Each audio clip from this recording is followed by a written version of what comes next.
What's up? What's up? I mean, it's there's a lot that's up. I don't know. Usually, the mom of four. I wanted to say thank you actually for taking me away from my everyday and like giving me an opportunity to be me. And there we go. Of course, because I don't really have many chances to do that. We'll see. Is your like house burning down with the kids? I don't know. Like, I mean, riding? So 2 out of the 4 are there because the other 2 are at their dad's. But like, they are older and they're teenagers, so I don't know what I'm gonna come home to. Fair enough. Probably some like Uber Eats. Yeah, leftovers. That's cool. I never know. So how we usually start the podcast is ask, what's your name, how many kids do you have, and what do you do for a living?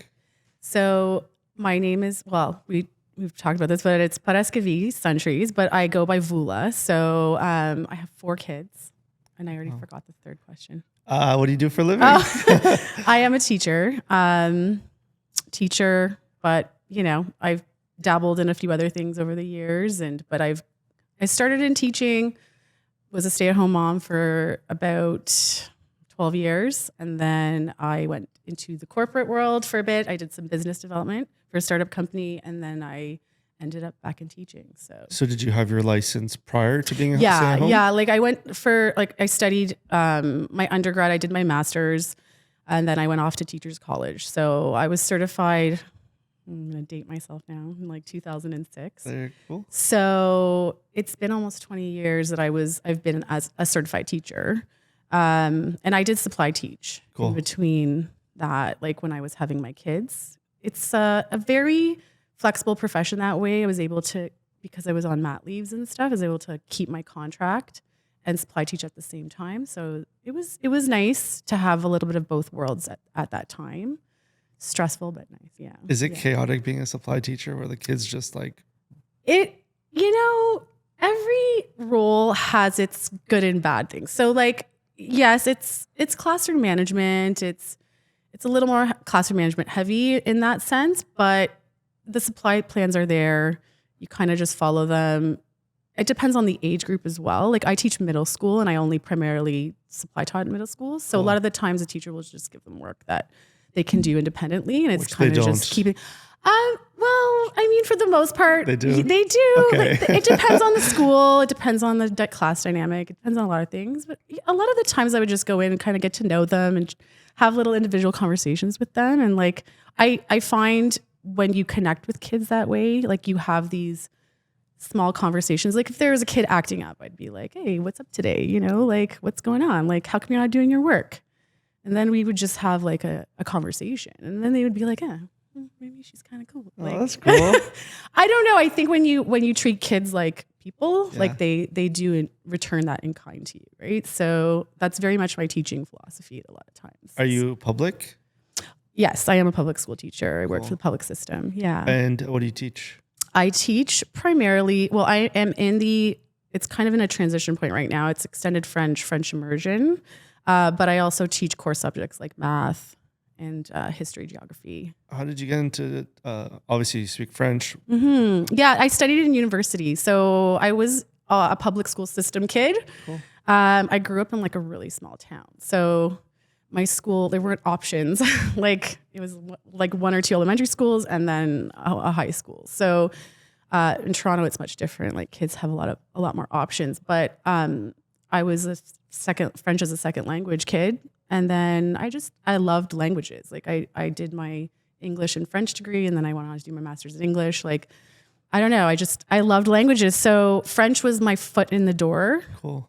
They always need French teachers in the school board. So I never had an issue finding a job. Like it's definitely an advantage. I always tell parents, you know, if your children can learn another language, it's always going to be an asset. So how would they, like, what is a good age to start, would you say? I would say the earlier, the better. Okay. I teach now what they call middle immersion. So it's kids that have been studying French since grade 4. It's good. And I have some strong like language learners, but I find anytime you can immerse a child, like the earlier, the better, it's definitely going to be more beneficial to them if you want them to acquire that language. Right? I see. So, how hard is it like for them to learn the language when the parents don't speak that language?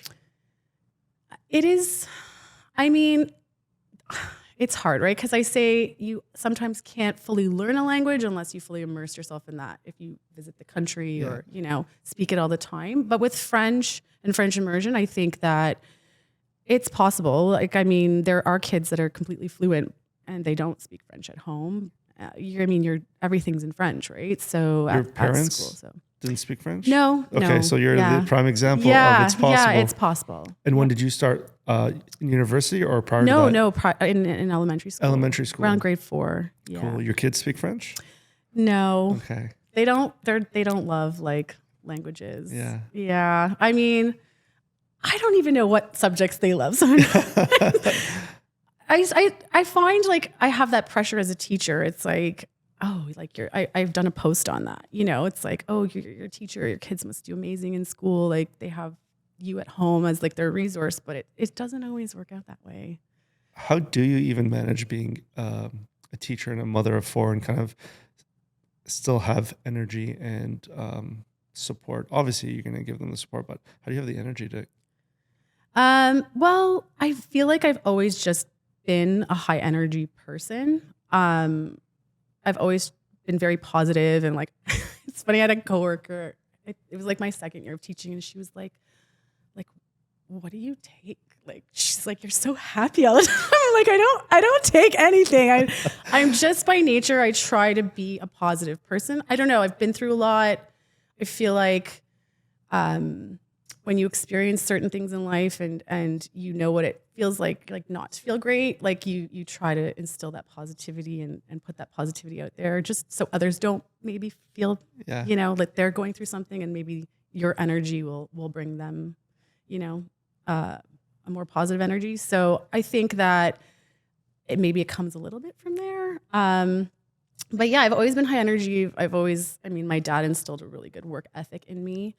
And I don't know. I feel like I want to show my kids more than anything that, you can do whatever you want as long as you want it bad enough, right? You can achieve it. Do you think being a teacher makes you like a better parent? That's a really good question. To be honest, my wife came up with that one. She told me to ask. I think teaching sometimes can be easier than parenting. Okay. So I'm going to say, teaching easier than, or what was the question? Does like being a teacher? Oh, help it with parenting. No, I think parenting is just hard. Okay. Like, I think as a parent, you're very emotional. Like, I'm emotionally attached to these kids. Like, so I struggle with the clarity, like seeing things more clearly because I am so emotionally attached to them in that way. So it's like, I don't want to like expose my kids too much, but like if one of their teachers came to me and were like, oh, I think there's like a learning disability. Like I probably it'd be harder for me to handle or deal with that than it would be as a teacher giving that news. Right. Because I love my students and like, but there is a sense of professionalism there, right? Sure. So when you're teaching, it's like, and you're having these discussions with parents, they are heavy conversations, but when you take it in as a parent, it's like a whole other experience, right? So it's like hearing it about your child. Like I think there's just another layer there that when you're emotionally entrenched, and on another level like that. So like speaking of parents, like how do you handle parents who like maybe during parent interview deal with them maybe not being happy with how things are going and maybe the progress of that child? Yeah, I think as a professional, you have to document. That's a huge part of our job. It's, like documenting. Obviously, it's like even when you're in university, you write an essay, like you have to back up your points, right? So it's the same. I approach it in the same kind of way. It's like if I have this evidence and, it's not necessarily opinion based. It's a little bit of it is an observational, but like there are evidence-based things that, you do kind of approach parents with. And in general, I've never had like a negative experience with a parent. Overall, parents just want to help their kids. They just want their kids to succeed. Like they just want what's best for them and they'll do whatever that means. Right. So, I think it's just And, I think, but being a parent does make me more sensitive to that. It's like I've been on that side of receiving that news or maybe hearing something about my child that, it's hard to hear. And so I think it does help in that way. Being a parent, it makes me a better teacher, I think. So Nice. I'm able to relate to my kids, my students. I call them my kids. Yeah. My kids sometimes are like, they're not your kids. We're your kids. But I feel like, yeah, like I don't know. I think, it's like I lost my train of thought now. It's okay. Sorry. But yeah, it does. I think I find parenting makes me a better teacher more than teaching makes me a better parent. Yeah. How do you manage with 4 kids? Like, how does even that routine look like, even getting them ready for school? I mean, it's chaotic. I I would bet. say it's chaotic. It's messy.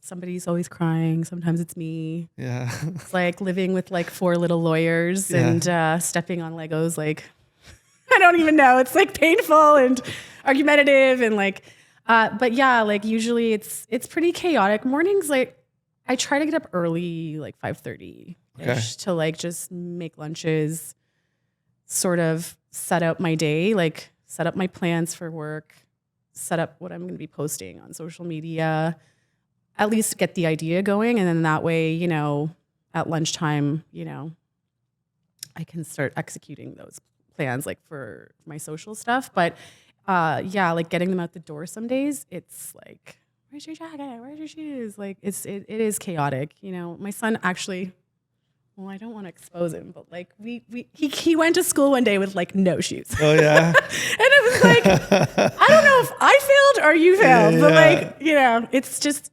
shit happens. Totally. Right. And it's like, I don't know. I feel like sometimes as a mom, it's my instinct to like, okay, well, I'm going to arrange for my dad to like his grandfather to bring the shoes or like, but then I'm like, what are we doing to these kids? Like by just bailing them out all the time. It's a whole other conversation to have like about kids today. And are we kind of setting them up for failure sometimes? Because I feel like generation after generation, parents have wanted to just give their kids more than what they had. And so we're at a point now where I'm seeing a little bit of, I don't want to say kids have too much these days because not all kids do. Sure.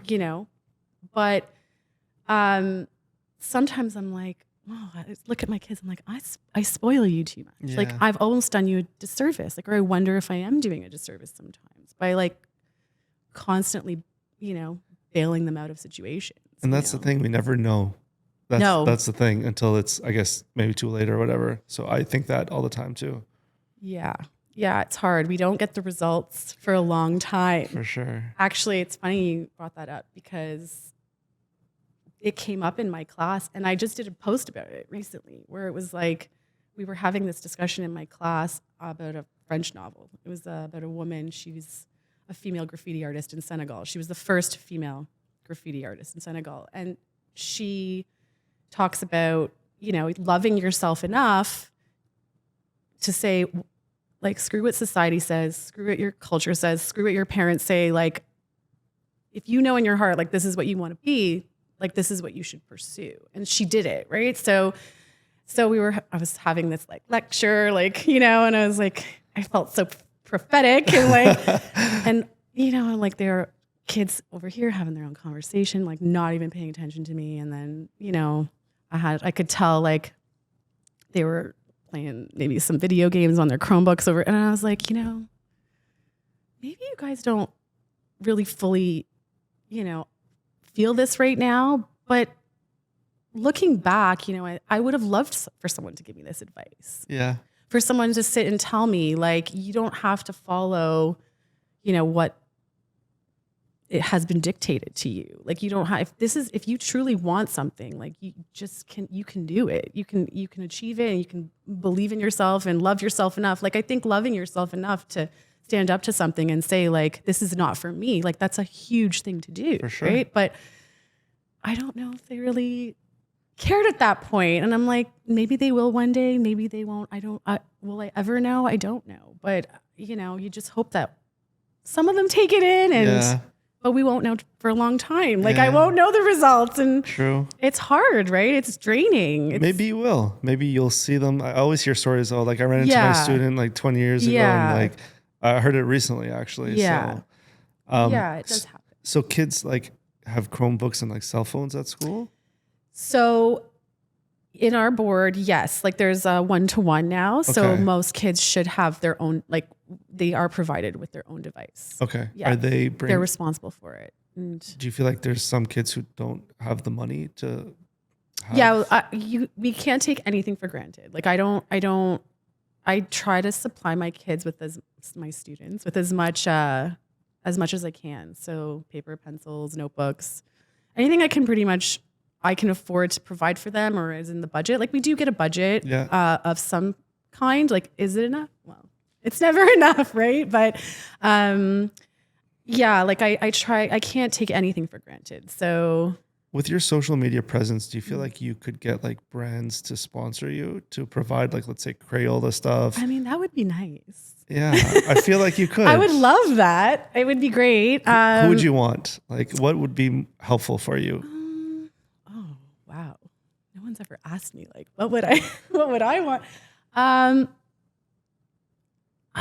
honestly don't know how to answer that. I feel like there's probably like supplies would be helpful. Like even just supplies, like pencils, pencil crayons, things go missing, right? Like scissors, glue, like that's the stuff I'm constantly, calculators, like it's the stuff I'm constantly, you lend out to other classes or other kids and then like, it doesn't really make its way back home, right? So just basic school supplies are helpful, I find, in general. Like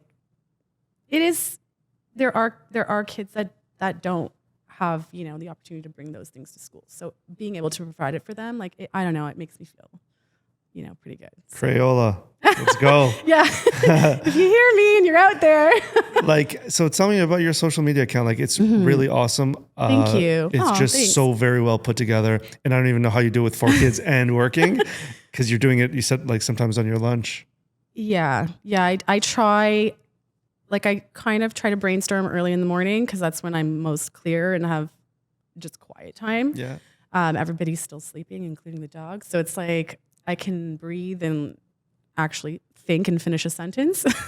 So, and then, by lunchtime, I'm like ready to kind of start putting it. And then I usually try to post. I find they say you can post at any time. I find my best time to post is in the evenings around like 6:37. Interesting. So by the time I'm home, like it's all kind of set up and then I just have to, but these posts take time. They do take time. They are getting easier and I've found what works with my niche. Yeah. So at least I think, I don't know, the algorithm's kind of funny. Like sometimes I'll drop one and it's like, it does really well and I'll do the same thing and it's like, okay, not really sure, but. What do you edit with?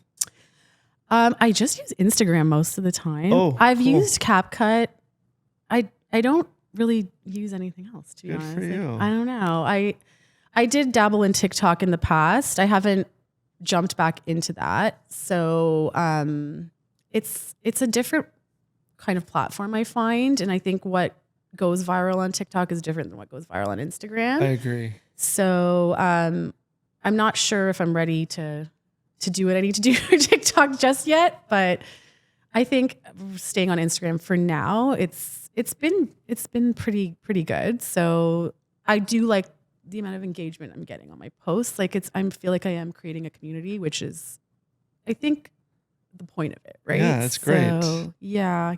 I didn't really realize though how many teachers are feeling that burnout that we talk about, and just the isolation sometimes, and not really feeling like seen or heard. So, and I find the posts that I talk about that stuff in, like they do the best. Yeah. And it's like, it makes me happy, but it makes me sad because I'm like, wow, like it is an issue. It is a real issue. And I don't get a lot of like negativity at all, which is really nice. But I've had a couple of comments, well, all moms, like, because I talk a lot about teacher moms and the struggle that teacher moms have. And so it's like, well, all moms, it is hard. Like I've done it all. I've done the stay at home. I've done the part-time. I've done, the teacher mom. And I think what separates everything as a teacher mom is that, it's like you're responsible for someone else's kids. And it's like when you have a play date and you have a kid come over, it's like sometimes I worry more about the other person's kid than I do about my own. Like I know my child, sure. I know what they try to get away with. And like, and if something were to happen to them, God forbid, like it's my child. So like, but if something happens to someone else's child on my wall, like, I don't know, for me, it just takes it to another level. So I think as teacher moms, like we are immersed in that, like every day with multiple people's children, right? So it's such a huge responsibility, it's like you're responsible for their well-being.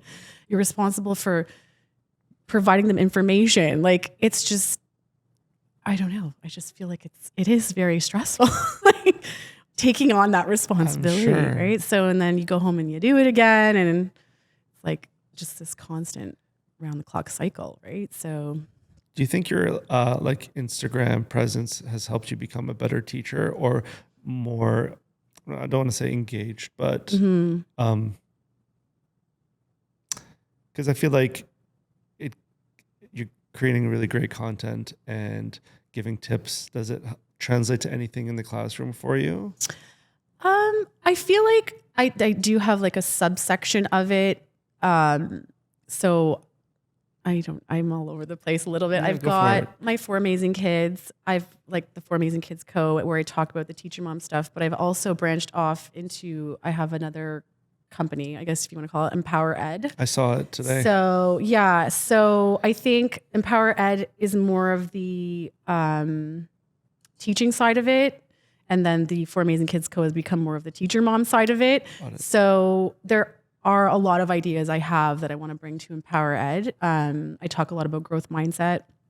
I think growth mindset is really important for kids in this stage in the game, social and emotional learning, teaching kids how to, handle their emotions and basically navigate life. I think that academics are obviously important. I'm a teacher. I'm not going to say like, we teach them the fundamentals of reading, writing, but that's the thing with teaching. There's a lot of levels to it. There's multifaceted, and it's like you're also trying to teach kids that you can persevere, you can be resilient, you can face adversity. And I think a lot of kids now, they struggle with struggle. Okay. They struggle with struggling. Like I've noticed it in my own children. Like they struggle with struggle. Like they just give up sometimes, and it's like, but that's where the learning happens. Yeah. Like that's where the good stuff is. Like if you're just getting perfect all the time, and like you're not really taking in as much as if you fall and you make that mistake and you need to like think about, well, what do I need to do next to, not make that mistake again or do better next time? Or that's where the growth happens, right? That's where all the learning, but kids sometimes are very uncomfortable with that. I find, it's just like, well, how do I get an A? I mean, I can tell you exactly how to do it, but it's in you learning how to get there. That's the most important part, right? It might mean that you get a C, and then it might mean you get a B, and then eventually you work to that A, right? It's a process, but it is a generation where you click a button and everything is there for you. So it's that instant gratification, right? And I think sometimes taking a step back and being like, things don't happen just by clicking a button. Things happen in time. It's painful sometimes. But what are you getting from that? It's so rich. Totally. I mean, it's hard. How old are your kids? So I have a 60-year-old, 14-year-old, 12, and 9. Okay. Yeah. So and they all have birthdays coming up. So okay. But so pretty much 3 teenagers and then like a 10-year-old. Oh, that's cool. Yeah. But they've had their own struggles. Like it's not easy, being a kid or a teen. Everything's social media, and it's like a whole other world. So what are the rules in school with like social media? Are there any? Oh yeah, so this year, I think Ontario, it's like there is a no cell phone policy. So kids are pretty good about it. I can't complain. Like there is no issue with. They do maybe try to pull it out sometimes, but overall, like they don't really challenge me on the rule. At least not in our school. We don't really see a lot of issues with it. But yeah, they're not allowed to have phones in the building. Well, they're allowed to have it on them, but not out. Okay. And about in the building, yeah. I wonder what it is in your like neurological brain that makes you want to be mean to somebody. I guess maybe insecurities in yourself. I'm not think sure. So. But at that age, it's like wild. Yeah. I mean, I don't know. I don't really know or understand, right? Like it is, I think kids sort of, they can be mean and they can say things, and there are reasons or no reasons, and it happens. I think that having social media has made it worse for sure. Like we've had these conversations in my classrooms. Like it's so much easier when you're behind a screen, to say something to someone. So that has not helped the situation. Yeah, I think, there's a lot that that might be going on. Yeah. You never know what people are going through, right? So everyone has a story, and it doesn't really excuse bad behavior, but talk a lot about empathy and trying to understand people, and how do you teach empathy? Like that's a big question too, right? So yeah. As a parent, like how do you handle bullying if they're, I guess, bullying your kids? Just conversation and communication. Like I think that's essential in every aspect of being a parent and trying to parent your kids and get through hard times. It's just like communicating, well, why might this person be talking to you like this? Like my kids did face it, like, which was kind of strange because like divorce is so prevalent in our society, but my kids actually got teased because their parents were divorced. And it's like having just those hard conversations, like, well, sometimes like that's what happens, like two people, it's much easier for them to be apart, and it's healthier, than being together. And that doesn't define you. Yeah. It doesn't define, who you are as a person. It doesn't mean that it may impact you in some way, shape, or form. And we're not going to completely disregard that. Like you're entitled to your feelings and your emotions and feeling. But at the end of the day, like for someone to make fun of you for that, it's not really, just being open and honest with them about things. And it's essential. Communication is key with kids. Like I think if you can have a good enough relationship where your kids are talking to you and telling you things, like I'd rather be the parent where my kid's like, I really, right? Yeah. Like I would rather be that parent that they can come to and just tell me than, oh my God, I cannot tell her this, right? Sure. Like I'm going to hide this from her. So, just hoping that you can keep those lines open and be able to have these hard conversations and address these issues because they're there. They're in your face all the time, right? So do you think teachers know when kids are being bullied? No. Okay. I think kids withhold a lot of information from their teachers. I think I'm really good at reading it. I think most teachers are good at reading it, but I think a lot of stuff does go under the radar. Yeah, unfortunately. But again, you hope that you can talk to them, guide them, give them all the information they need. And that's the hardest part, is that they are becoming their own individuals, like I feel like every stage has its moments that are so hard as a parent, like they're little and it's like exhausting because you're like round the clock and you're like feeding or changing and like, it's just on repeat. And then you have like a colicky baby, or like every moment is just, you're like, what the hell's happening? Yeah.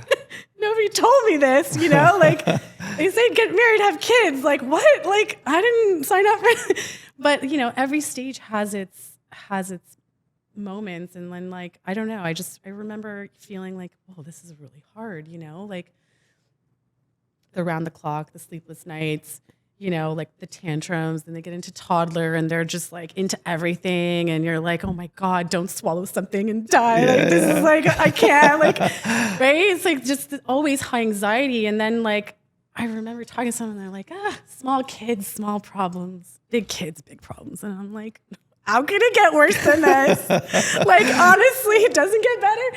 But now it's like, what do you mean? Like, what is this that I found in your backpack? Like, what is this Yeah. stuff? Like, now it's substances and like, or vaping. Like, and you're like, oh, well, that lady at the grocery store didn't lie to me. Like, it's true. Like, bigger kids, bigger problems sometimes. It's like, I would like to tell a parent it gets easier. And in some ways, it does. Like, I think as kids get into the teenage years, like, they're off with their friends, or like, you know, they intentionally ignore you, and you're like, okay, fine, doesn't want to talk to me right now. I'll just work on my social media post, no problem, right? But it never gets easier in the sense of like the weight that you carry as a parent, the worry, the anxiety. What did we sign up for, and why did we sign up for it? Tell me. Not really sure. Because I never wanted to have kids originally. Oh, okay. Like before I met my partner, I'm like, forget this. Like, I just want to be the cool uncle and just like live my life. Mm-hmm. And I was. Mm-hmm. And then I got married and I had a kid, and it's hard. As much as people say all the good stuff, it's very difficult to even keep yourself composed during meltdowns. Yeah. Are you doing the right thing? Are you handling it properly? Is what you're going to do or say going to affect them in the long run? It's just a new, you know. Yeah, I mean, it is. It's a lot, and there's a lot of information. Yeah. Like a lot of information where, you know, you're like, first of all, you're just dealing with in the moment a lot of the times, and then you know, read things and you hear things. And I have to say, the one good thing about social media is you can find people that have similar experiences in you, and you're like, oh, I'm normal. Like, I feel that. Like, that's the beauty of it, because when I started having kids, it was like 2008, and like that was just the beginning of Facebook, right? And it's like, I think I felt very alone and isolated in my thoughts and feelings about being a parent, and I just swallowed it a lot of times, like sucked it up, and like, you know, it's like, whatever, like this is what it, you know, means to be a parent, and just deal with it. But then, you know, I found around my third or fourth, like 2012, it's like you were seeing more of like people getting on and like talking about their experiences. And then I was like, wow, I've been normal like this whole time. Like, holy shit. Like, everybody's struggling. Like, it's not just me. Like, wow. Okay. Made me feel a little bit better about things. But, yeah, I don't know. It's like, there is no manual. There is no rule book. I always say it's about survival. Like, what do you need to do to survive under your circumstances? Who wants to live that life? That's what I mean. Like, but you love them so much. That's why. It's like you look at them and you're like, oh my gosh, like you drive me crazy, but I love you so much. Like you just love them. That's that love. Like, it's like when you look at them at night when they're sleeping and you're like, oh, I was so mean to you. I said that to my wife 2 days ago. I'm bad for getting upset with you. Because they're just like, you know, they're literally, especially when they're little, they're like, they sleep like these little angels. And you're like, but you tormented me all day. It's hard. It is hard. It is a roller coaster. Literally. I said to my wife, because when I was doing bedtime, I just stayed there for extra couple minutes just to stare at like my daughter.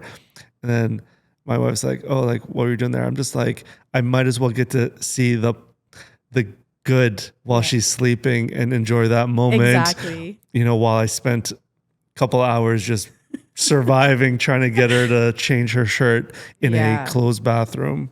I know. Yeah, it's hard, right? It kind of recenters you, I think. Yeah. It recenters you. It forces you to reflect and think about. I always say that's the beauty of it. It's like we fortunately are promised tomorrow. And so, yeah, maybe it was a shitty day and like everything went wrong and you feel like you failed. Yeah. As a parent. But you do get tomorrow. You do get that blessing where you can look at them and you can say, well, you know what? Maybe tomorrow I'll have a little more patience. Maybe tomorrow, instead of feeling like I lost my temper, like I'm going to re-strategize and let them have their moment and just be like, you know what? Have your moment, cry it out. I'm just going to wait here. Like it is in that time that you can sit back and be like you do reflect on that love you have for them. And it does recenter you a little bit. I think that's because some days feel like they're in fast forward. Totally. Right? Like would sit down and they would all fall asleep and I'd be like, what? It was literally like someone pushed that button and we just like went through the day and like, you get that calm sometimes and you're like, wow, like it's heavy. It's an amazing love, but it is a heavy love that, you carry with you as a parent. Like it's tough. It is. What do your parents say? Like, what are their thoughts as old school Greeks? That's a big question. Obviously, I don't necessarily always parent the way they used to parent. Sure. And so that always brings up stuff or, it's like sometimes we get into fights because my parents, it's like, they'll be like, no, I'm not helping you with that. Like, I'm tired, and then they're like, you should just tell your kids, like, that this is how it should be. Like, I'm not going to drive them around because my daughter, my daughters are teenagers. So they always need a ride somewhere. Right. So it's like, I can't always be there. So I rely on my dad to help me out sometimes. And it's like, but then, so I'll be like, you can't always expect your grandfather to like drive you around everywhere. And then he shows up and he's like, it's okay. I'll take it. And I'm like, what? He needed to give you the whole disclaimer and rant first. Totally undermined me and threw me under the bus. Like, thanks a lot. Yeah. But like, I mean, I don't know. Yeah, it's hard. Like, I feel like my parents were really strict with me. Like, my dad was a little more like liberal. He was born and raised in Canada. So my mom was a little more traditional.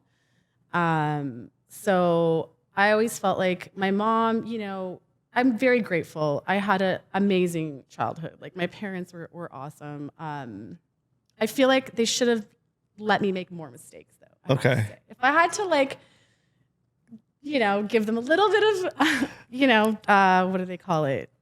What's the word? Like worrisome? Well, just like constructive criticism. I see. Okay. Yeah, I would say like they protected me quite well. Like I think traditionally as like a Greek girl, like, it was like, don't go to parties and don't, and probably stopped me from making some mistakes. But again, it's what we talked about, like the struggle and living and learning and like you need to make mistakes. So I think sometimes it led me to be too much of a perfectionist. It led me to not want to be afraid of making mistakes. Yeah. I was terrified to make a mistake almost. And so I think that ended up making me fall into situations sometimes where I just did what I was supposed to do.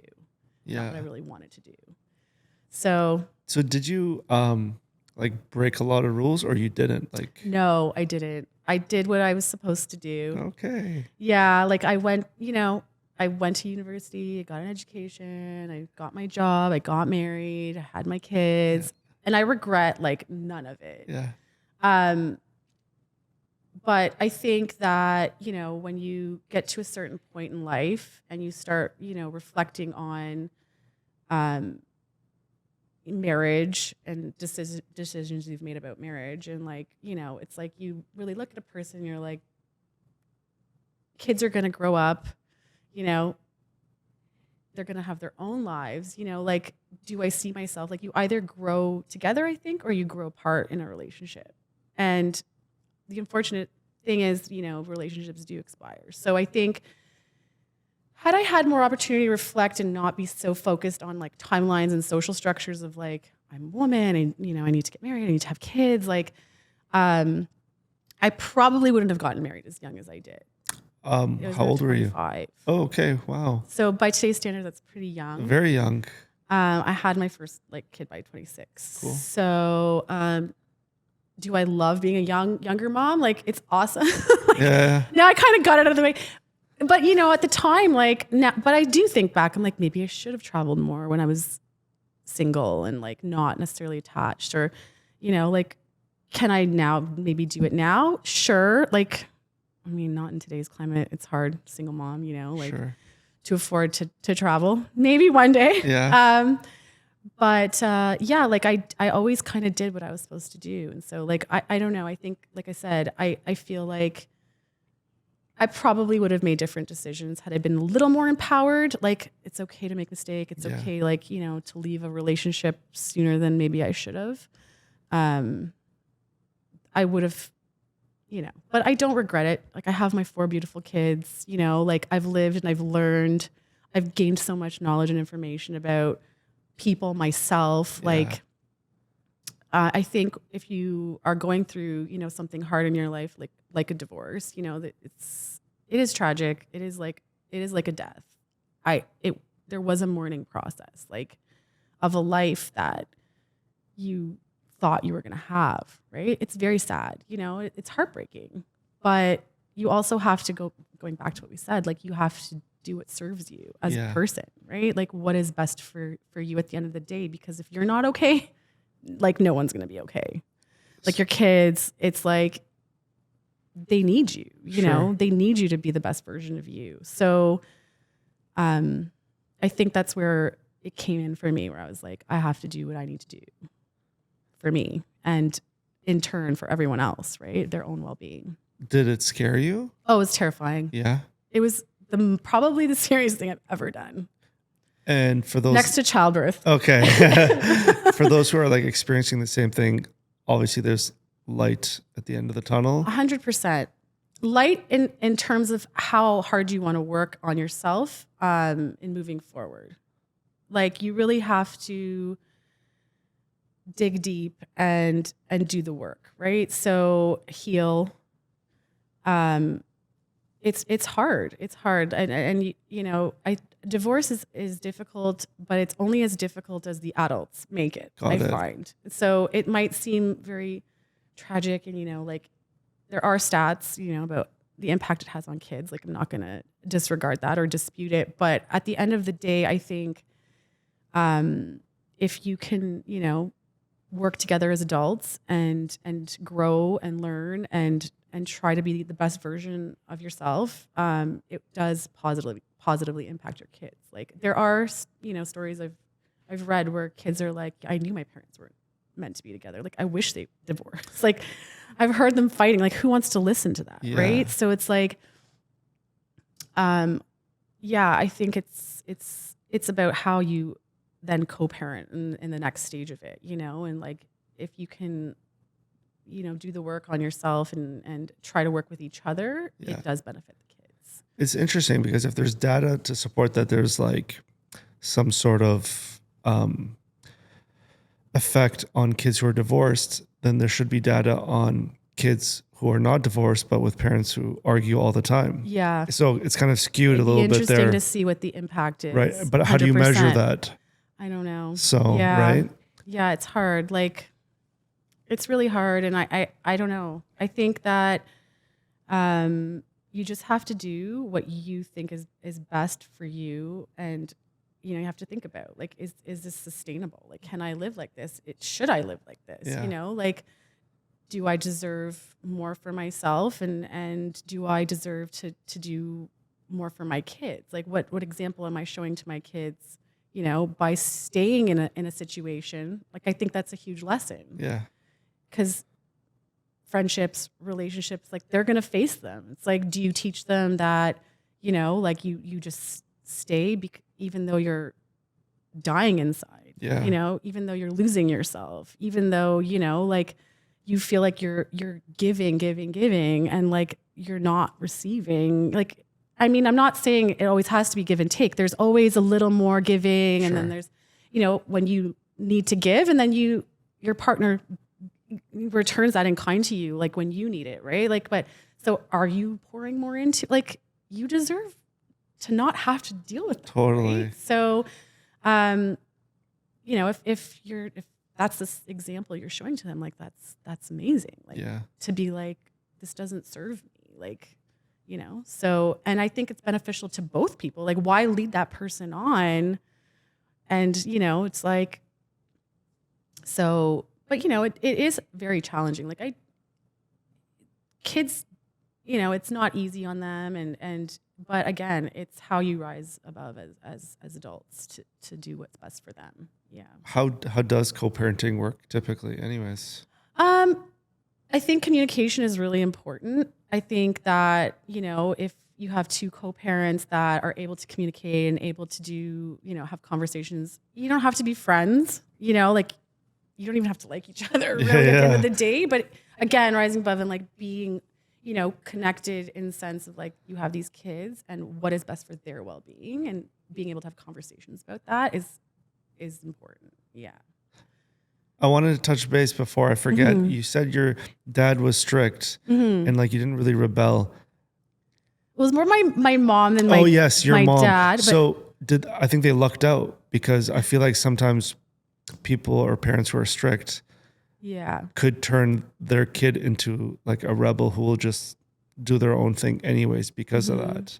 Yeah, I do fear that in my own children. Right? I'm like, if I, again, I don't know. I feel like I knew they wanted what was best for me, and I knew, so I think that's why I ended up just not rebelling. And I was by nature, I was an academic. Like I was really like into my studies, and like I wanted to pursue an education. So like, I don't know. I felt like, well, if that's what they're, kind of nudging me to do, then like, what?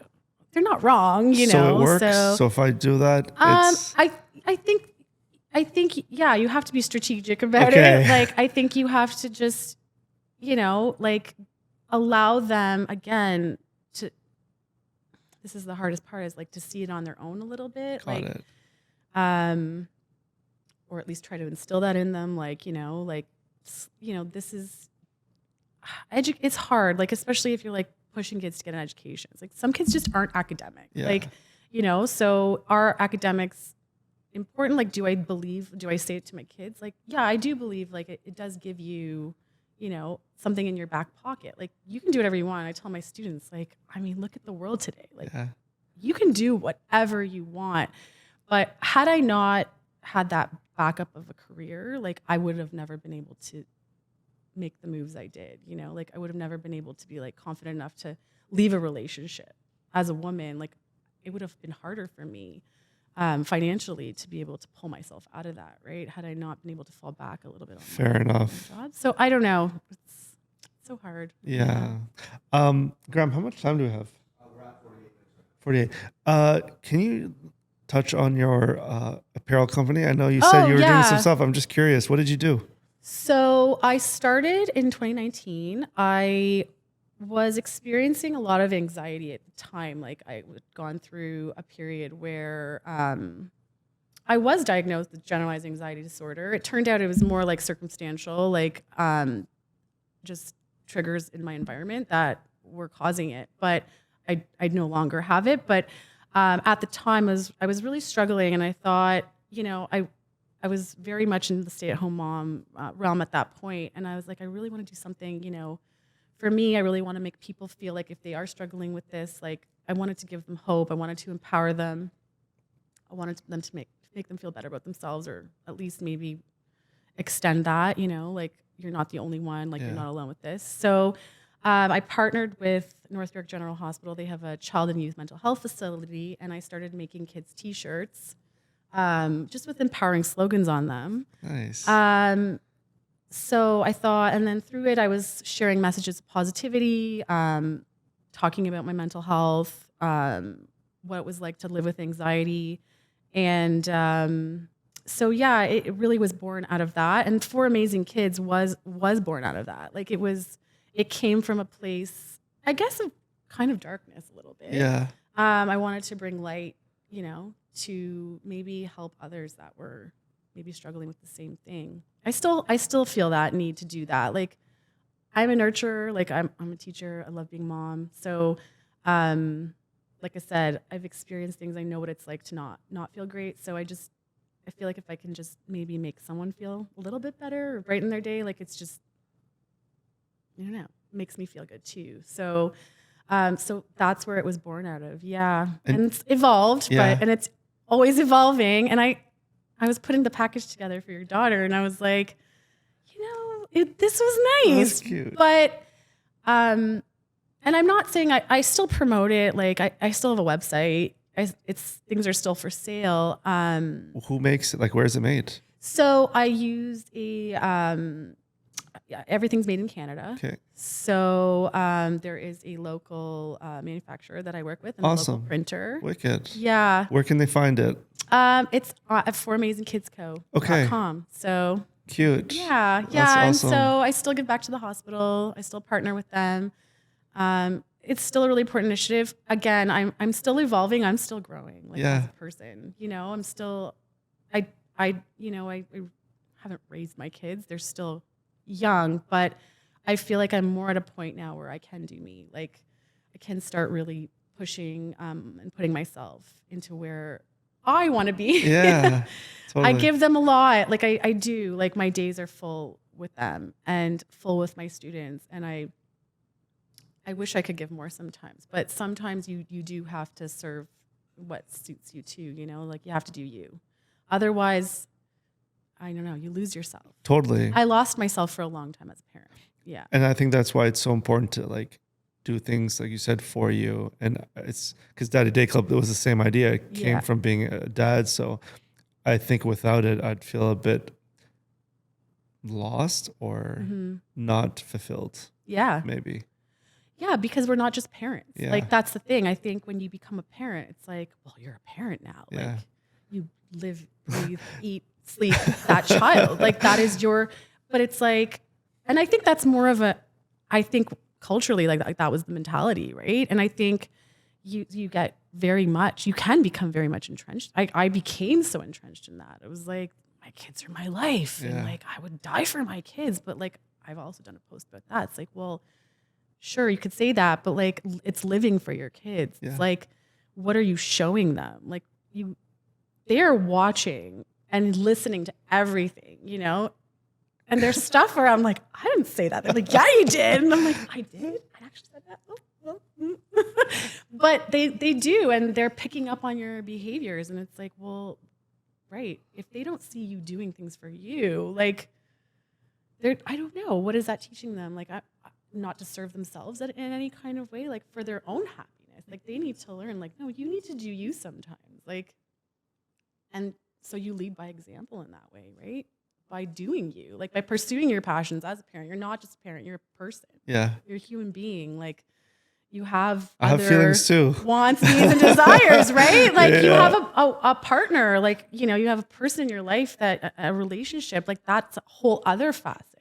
When you become a parent, it's like sometimes you do lose that intimacy with your partner. Right? Yeah. It's like because the focus is like the kids, and you go to dinner and you talk about the kids, and like, now my new partner and I, like, he's becomes entrenched in my life. He's amazing. Like he's involved and he wants what's best for everybody, and he's that supportive role, and he steps in, and like, I'm like, oh, you sure you want to do all that? Like, Okay. There's 4 of them, and like, you're a big entourage, but he takes it on wholeheartedly. And it's like, I'm just like, I don't know how I got so lucky sometimes. But, it's like, yeah, we at times we're like, wow, like we don't really talk about anything else. Like we just talk about these 4 human beings, and like they've completely taken over, and like we don't really get to go anywhere or get to spend any time together. It's like, it's important to do that. Like it's important not to lose, because that is the person you're going to be with, right? Like, they're going to go live their lives, these kids. Like, yeah, at the end of the day, it's you too. Right. Like, you could live and breathe them, but like, one day they're going to be like, yeah, see you later. I'm like, I don't want to talk to you. Yeah. Like, I'm going out. Like, and then you're like, what do you mean? Like, I gave up so much of my time for you. Like, but yeah. What's one sign that you should not be a teacher? You don't like kids.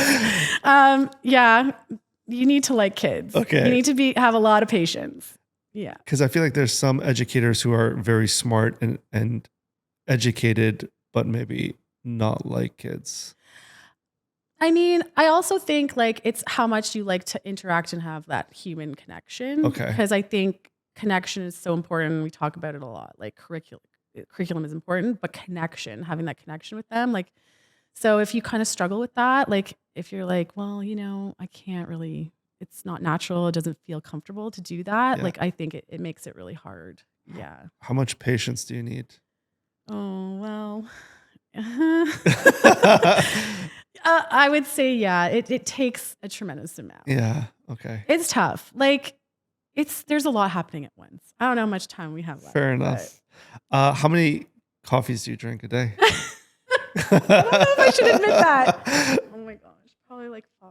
Come It's on. really bad. Like throughout the whole day, I assume. I've cut back. Okay. I try to like do like maybe 3. Okay.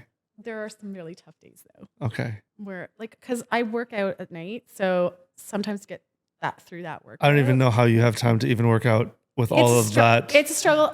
We've set up my structure. Like we come home, we like have dinner, homework, then they kind of go off and do their thing, and then I have a little home gym, so I'm able to do it at home. What time do you go to sleep? Midnight.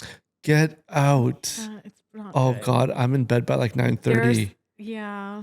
So yeah. that's good for you. At least that gives you time to work on all of your ventures. It was easier when they were younger to go to bed earlier. Now they're up and they're like I a see. little bit older. So yeah, I kind of miss those Okay.